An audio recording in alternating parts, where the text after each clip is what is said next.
Hello everyone. ఈ వీడియోలో structure of Java programme గురించి డిస్కస్ చేద్దాం. ఫస్ట్ డాక్యుమెంటేషన్ సెక్షన్ అండి. So first documentation section, this is optional.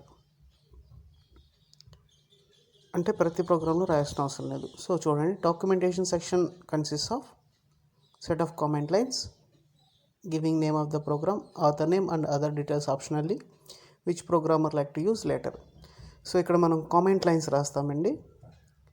So దాన్ని ప్రోగ్రామర్ తర్వాత యూజ్ చేసుకునే పర్పస్ రాసుకోవచ్చు, లేకపోతే ఎవరన్నా తన ప్రోగ్రామ్ ఓపెన్ చేసి చూసినప్పుడు ఏమన్నా మెసేజ్ చెప్పాలన్నా చెప్పొచ్చు. వీటి కోసం మనం డాక్యుమెంటేషన్ సెక్షన్ రాస్తాము. సో ఈ సెక్షన్ ఆప్షనల్ అని చెప్పుకున్నాం. Ignored by compiler during program execution. So ఈ లైన్స్ని కంపైలర్ ఏమాత్రం పట్టించుకోదు ఎగ్జిక్యూషన్ టైంలో. అంతేకాకుండా వీటిని మనం ప్రోగ్రాంలో ఎక్కడైనా రాయొచ్చు అండి. సో ప్రోగ్రాంలో ఏ పార్ట్లో అయినా రాయొచ్చు. సో ఈ విధంగా మనం డాక్యుమెంటేషన్ సెక్షన్ చెప్తాం. దానికి ఎగ్జాంపుల్ కింద ఇచ్చారు చూడండి, అది మల్టిపుల్ లైన్స్ కామెంట్ చేయడానికి మనం /* దాని లోపల ఏదో ఒక కాన్సెప్ట్ రాస్తూ ఉంటాం. దాన్ని కంపైలర్ ఏమాత్రం పట్టించుకోదు. సో చూడండి, addition of 2 numbers by 2 numbers in Java by TMC Uday అని చెప్పి నేను రాసాను, దాన్ని పట్టించుకోదు. Next package statement. So this section also optional అండి. ఇది ఎక్కడ యూస్ చేస్తామనేది దాని డిస్క్రిప్షన్ చూద్దాం. Package statement placed just after documentation section. So documentation section ఉంటే మనం పెడితే కనుక, కామెంట్ లైన్స్ పెడితే కనుక దాని తర్వాత రాయాలి, లేకపోతే ఫస్ట్ లైన్ ఉండాలండి ప్యాకేజ్ స్టేట్మెంట్ రాసినప్పుడు ప్రోగ్రామ్స్లో. In this section we can declare user defined packages. So మనం ఈ సెక్షన్లో యూజర్ డిఫైన్డ్ ప్యాకేజెస్ డిఫైన్ చేయడానికి యూస్ చేస్తాం. This is optional section. So ఇది కూడా ఆప్షనల్, ప్రతి ప్రోగ్రాంలో పెట్టాల్సిన అవసరం లేదు. Note that there is only one package statement in Java program. So ఖచ్చితంగా గుర్తుపెట్టుకోండి, కేవలం ఒకే ఒక్క ప్యాకేజ్ స్టేట్మెంట్ ఉండాలి తప్ప మల్టిపుల్ ప్యాకేజ్ స్టేట్మెంట్ని రాయడానికి వీల్లేదు జావాలో. So example package R C. దీని గురించి ఇన్డెప్త్గా ప్యాకేజెస్ అనే చాప్టర్లో చదువుతామండి మనం. ప్యాకేజెస్ అనే చాప్టర్ వస్తుంది ఫర్దర్గా, సో దానిలో చెప్తాను. Next import statements. ఈ సెక్షన్ కూడా ఆప్షనల్ అండి. So A package May contain many predefined classes and interfaces. So అంటే మనం జావా డౌన్లోడ్ చేసుకున్నప్పుడే జేడీకేని డౌన్లోడ్ చేసుకుంటామని చెప్పని, జావా రన్ చేయాలంటే, కంపైల్ చేయాలన్నా రన్ చేయాలన్నా జేడీకే యూస్ చేస్తామని చెప్పి లాస్ట్ వీడియోలో డిస్కస్ చేసాం. సో ఆ ప్రీడిఫైన్డ్ క్లాసెస్, ఇంటర్ఫేసెస్ని మనం మన ప్రోగ్రాంలో ఇంపోర్ట్ చేసుకోవాలంటే మనం ఇంపోర్ట్ స్టేట్మెంట్స్ దగ్గర మనం యూస్ చేయొచ్చు.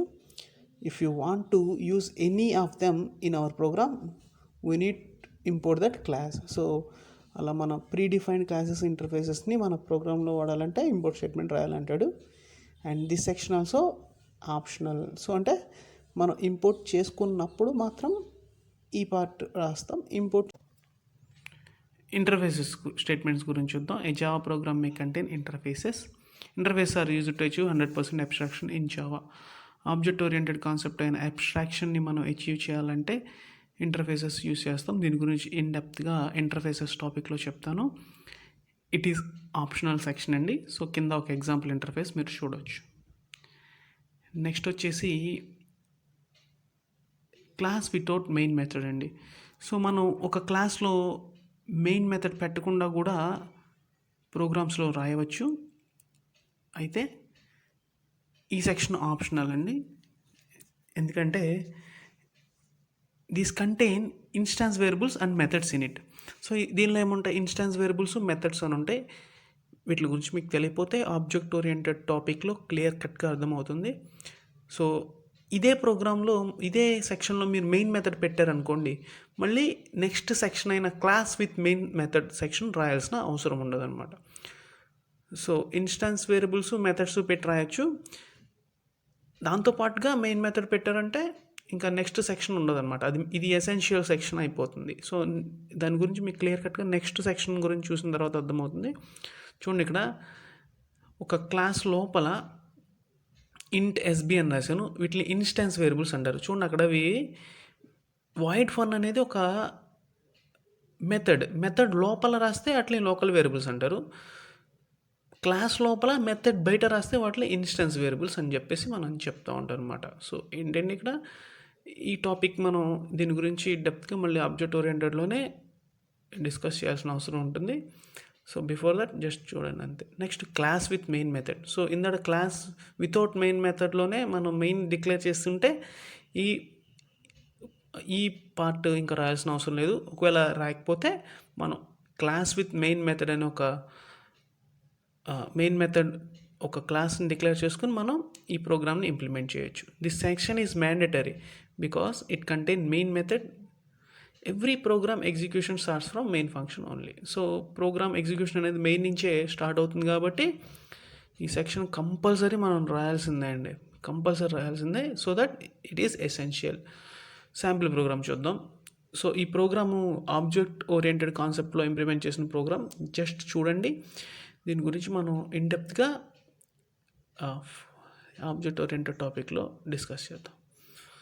చూడండి, కామెంట్ లైన్స్ రాశాడు, ప్యాకేజ్ డీటెయిల్స్ రాశాడు, క్లాస్ నేమ్ రాశాడు, ఇన్స్టెన్స్ వేరియబుల్స్ తీసుకున్నాడు, వాటిలో ఇన్స్టెన్స్ వేరియబుల్స్ అంటారు. నెక్స్ట్ వాయిడ్ సమ్ అనే మెథడ్ తీసుకున్నాడు, మెయిన్ క్లాస్ డిక్లేర్ చేశాడు, దాని లోపల మెయిన్ మెథడ్ ఆబ్జెక్ట్ క్రియేట్ చేసి ఇన్స్టెన్స్ వేరియబుల్స్కి వాల్యూస్ పాస్ చేసి ఆ ఫంక్షన్ కాల్ చేశాడు. సో ఇవన్నీ కూడా ఆబ్జెక్ట్ ఓరియంటెడ్ కాన్సెప్ట్స్ స్టార్ట్ అయిన తర్వాత మీకు అర్థం అవుతాయండి. Thank you for watching my video.